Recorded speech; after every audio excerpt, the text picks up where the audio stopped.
absolute honor to be here with all these distinguished speakers. Just the fact that as an artist I'm invited here, makes me very, very happy that art is being recognized, music is being recognized. And unfortunately I cannot perform for you today. I would love to do that.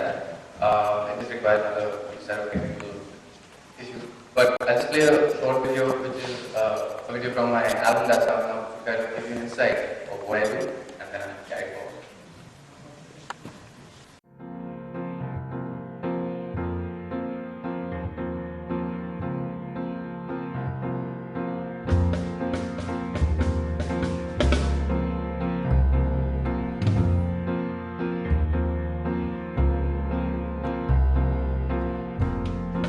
A lot of people say that it's a jazz band and they play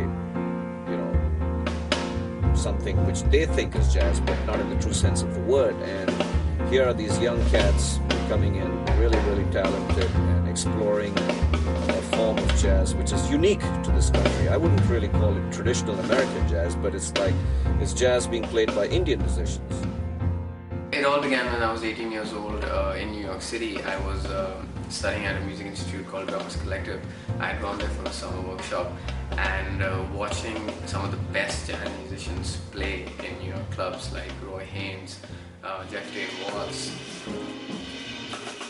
I was just completely smitten by how spontaneity of jazz music and the tradition of jazz music was alive, and that's when I decided that I have to study this tradition.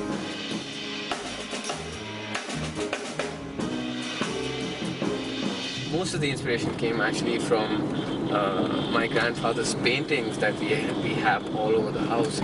My grandfather was an artist, he was a painter, he was a short story writer and a photographer.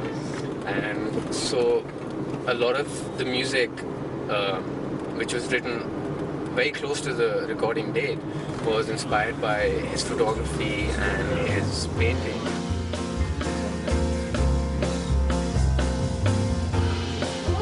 For me, this album in its essence is a tribute to my grandfather, who was a true artist, and this record is dedicated to his life and his work.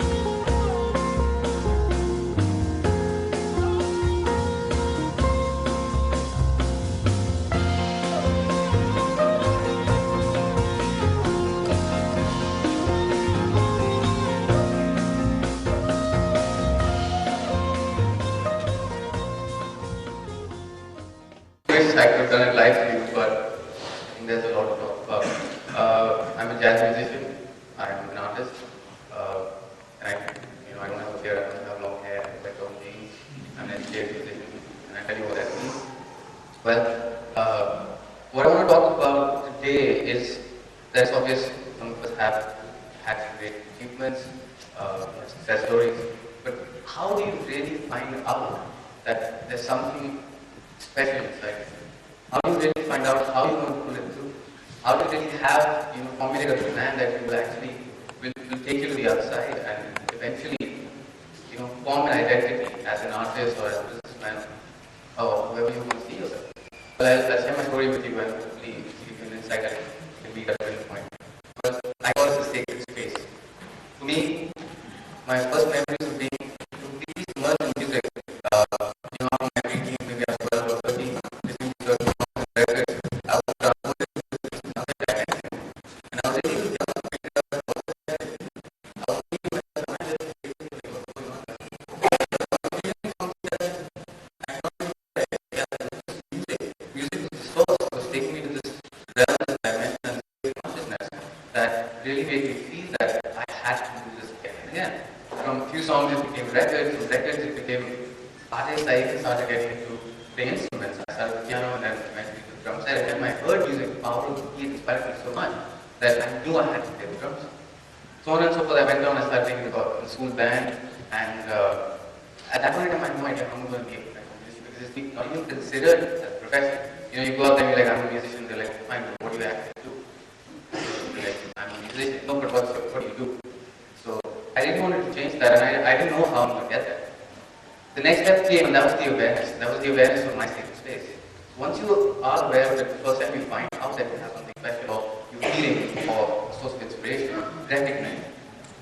Second step was finding out how I'm really going to go about it and what I want to do with it.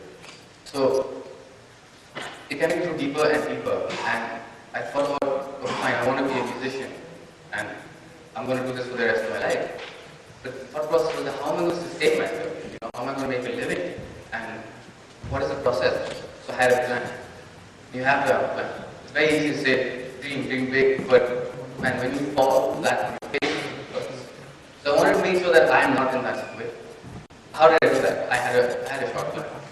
I thought about it that, okay, what does a musician do abroad?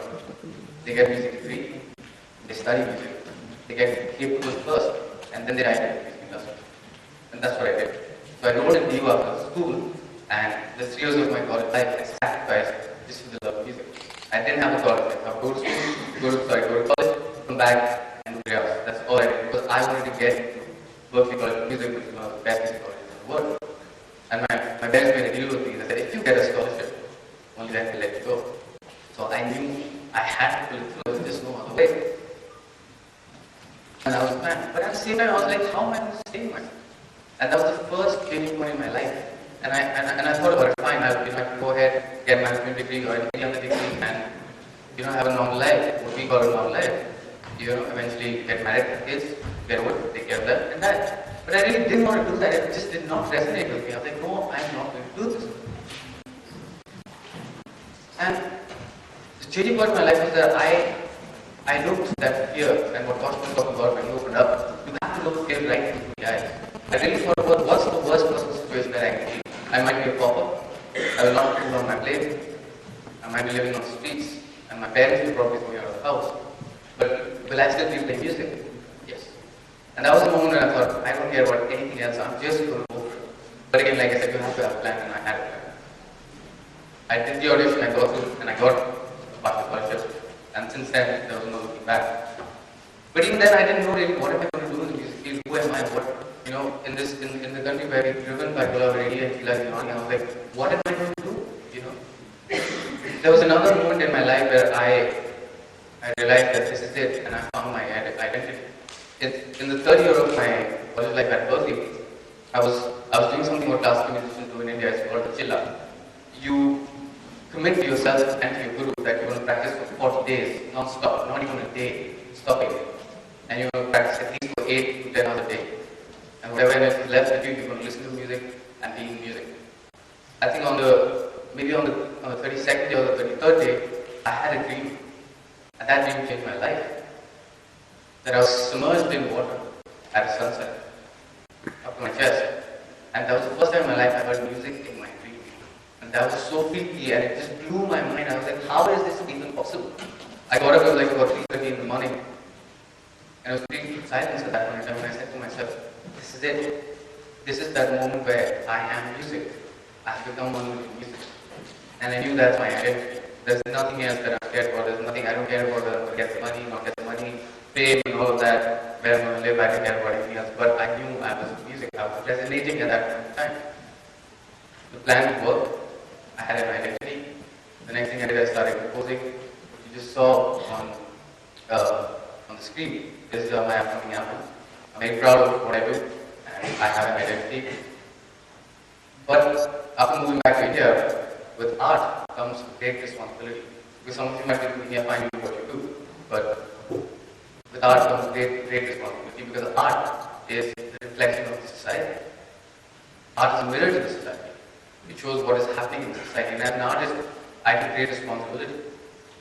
At the sacred space that I'm talking about, to make sure that I provide that opportunity to my community, to upcoming musicians who do not have the chance to probably have an education abroad, especially to do with music.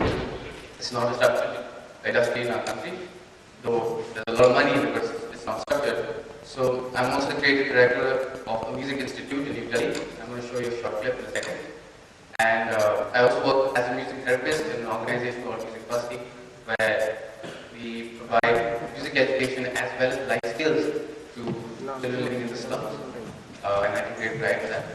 And I'll show you a quick clip of the institute I work with.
I'm a drummer, so not just from a drummer's point of view, not rhythmically but also melodically, I learned many things that will help me make my own music. Another thing about JMI is like it brings together a sense of community. Now I know all these musicians who've learned with me, so we kind of can work on those aspects together or jam. But now we have like a similar understanding of music.